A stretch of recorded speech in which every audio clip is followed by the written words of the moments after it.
नमस्ते दोस्तों। दोस्तों हम बात ये करेंगे कि क्या हमारी आत्मा अभी तक शांत है? इस संसार में हम सभी आत्माएं जब से जन्म लेकर के आई हुई हैं, हमें अपने अपने स्तर पर हर एक आत्मा को सारी सुख सुविधाएं मिली हुई हैं। उसे ये भौतिकता के सारी वस्तुएं जैसे खान पान, अच्छा रहन सहन, गाड़ी और जितनी भी इस्तेमाल की चीज़ें हैं, सब कुछ मिला हुआ है। और कहीं न कहीं बहुत ज़्यादा सफलता भी हर एक आत्मा ने अपने-अपने स्तर से अर्जित की है इस संसार में। लेकिन क्या फिर भी हर चीज़ होने के बाद भी हमारी आत्मा शांत है? अगर किसी भी व्यक्ति से आप ये जानने का प्रयास कीजिए, तो कहीं न कहीं हर एक व्यक्ति असंतुष्ट ही है। किसी को और ज़्यादा पैसे कमाने की होड़ है और किसी को ये गम है कि मेरे पास अच्छा फ्लैट नहीं है, किसी को है कि अच्छी जॉब नहीं मिल पाई है, किसी को है मेरा बिजनेस और ज़्यादा ग्रोथ करना चाहिए था, उसमें ग्रोथ नहीं हो रही है। हर एक आत्मा की अपनी-अपनी परेशानी है, अपने-अपने तकलीफ़ें हैं उसके पास।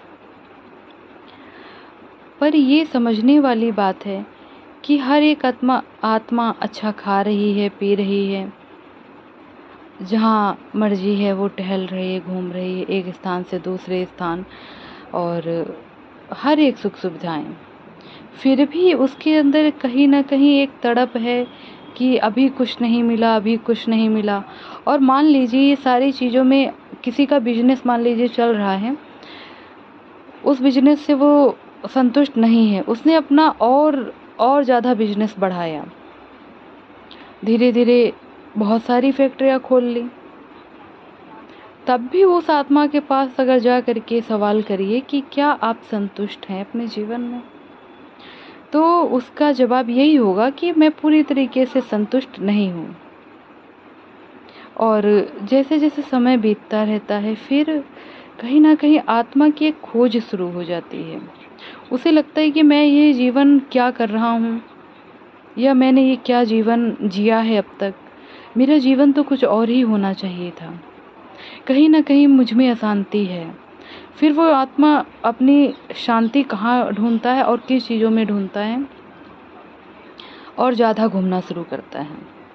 विदेश जाता है या फिर बहुत ही अलग-अलग स्थानों पर जाके घूमता है। अलग-अलग स्वाद लेने लगता है, खाने-पीने की चीज़ों में अपना मन लगाता है। नई-नई चीज़ें बना-बना करके खाता पीता रहता है और फिर भी उसे शांति नहीं मिलती। फिर पार्टियाँ ज्वाइन करता है कि हमारा मन कहीं न कहीं शांत हो जाए। क्लब ज्वाइन करता है, जिम ज्वाइन करते हैं लोग।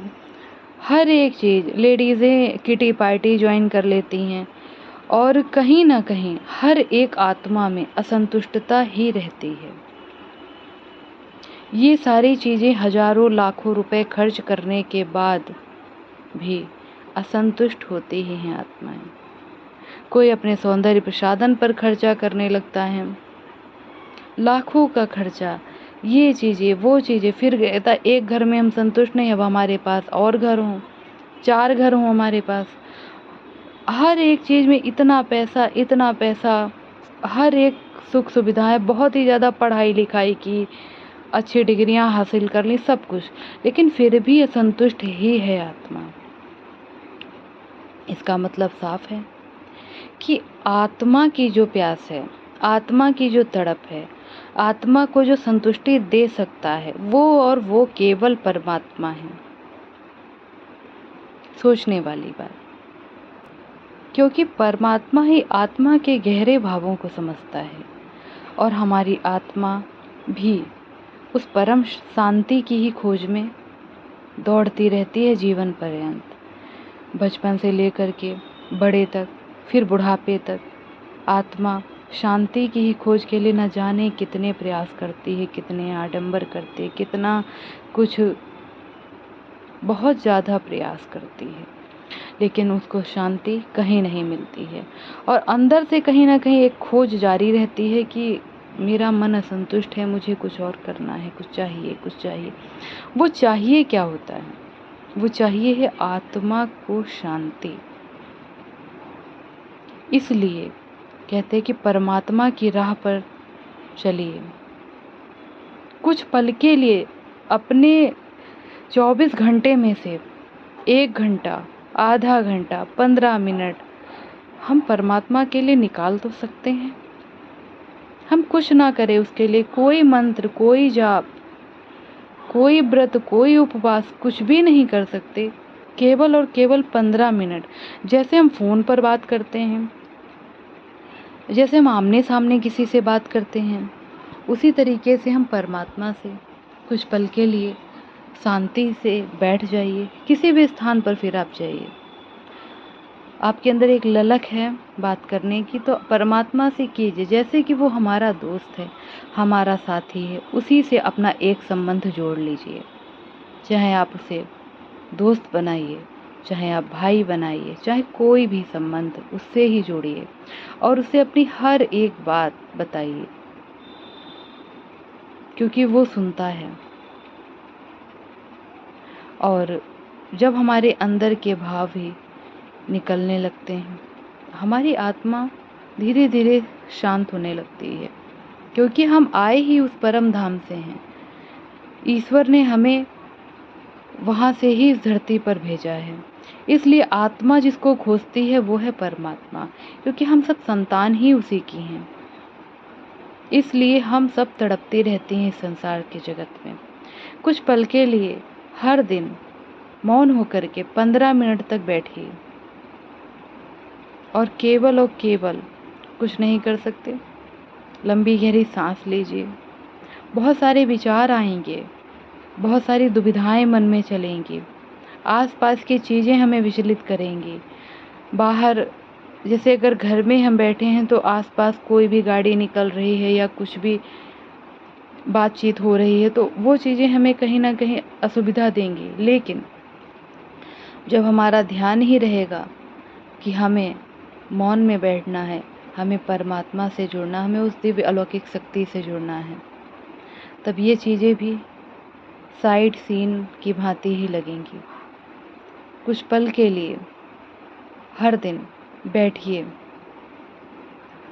और मौन हो जाइए।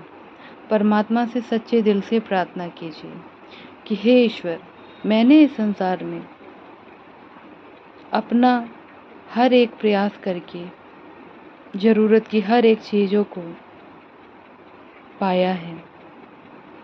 सब कुछ होते हुए भी मेरी आत्मा असंतुष्ट है। ऐसा क्यों है मैं नहीं जानती, लेकिन हे प्रभु, तुम्हारे भीतर सर्व सामर्थ्य है। तुम मेरे इस भटकते हुए मन को एक पल में शांत कर सकते हो।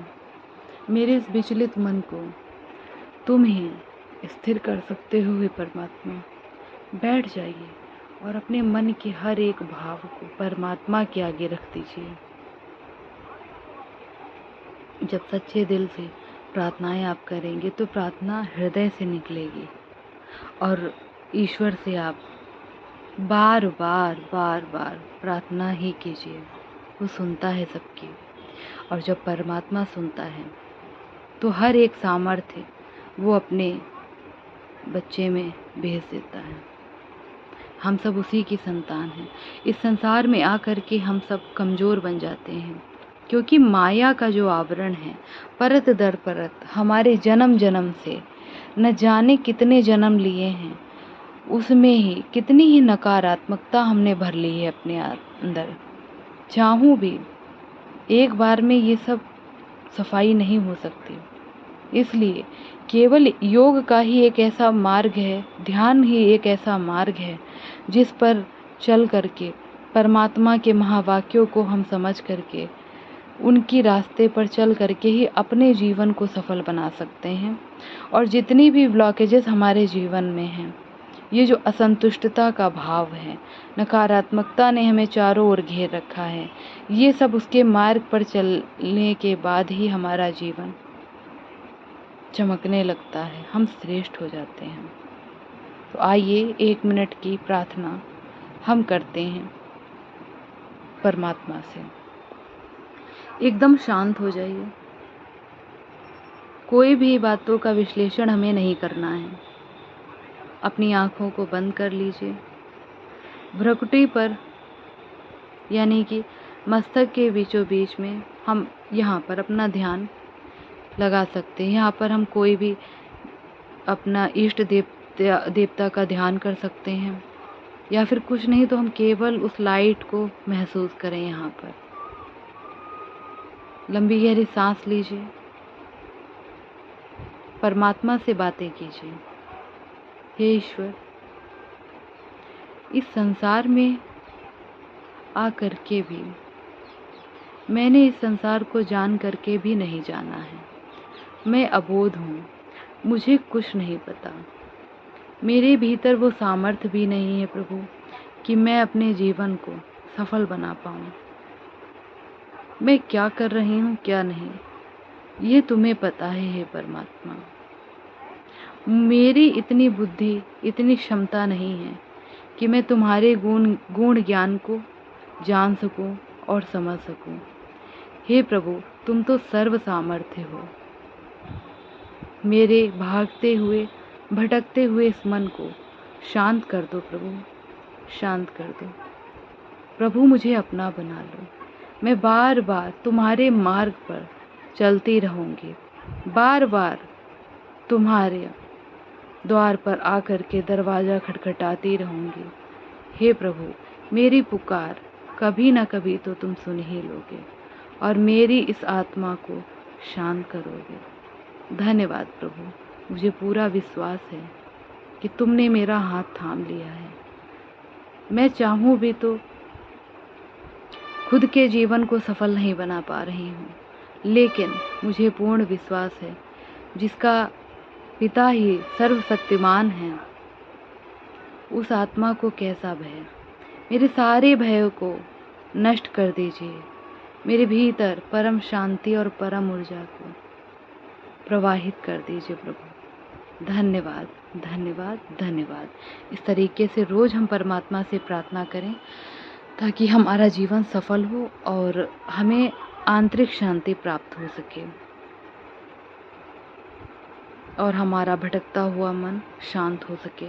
ये जो भी भौतिक चीज़ें हैं, इन पर ये ध्यान देना शुरू करिए कि ये सारी चीज़ें हमें एक माध्यम के रूप में मिली हैं अपने जीवन को जीने के लिए, ना कि इन्हें अपने जीवन में हम पकड़ करके रखें। केवल हर एक चीज़ का इस्तेमाल उतना ही कीजिए जितने की ज़रूरत हो, बाकी सारा समय श्रेष्ठ कार्यों में लगाइए, अच्छे विचारों में लगाइए। धन्यवाद।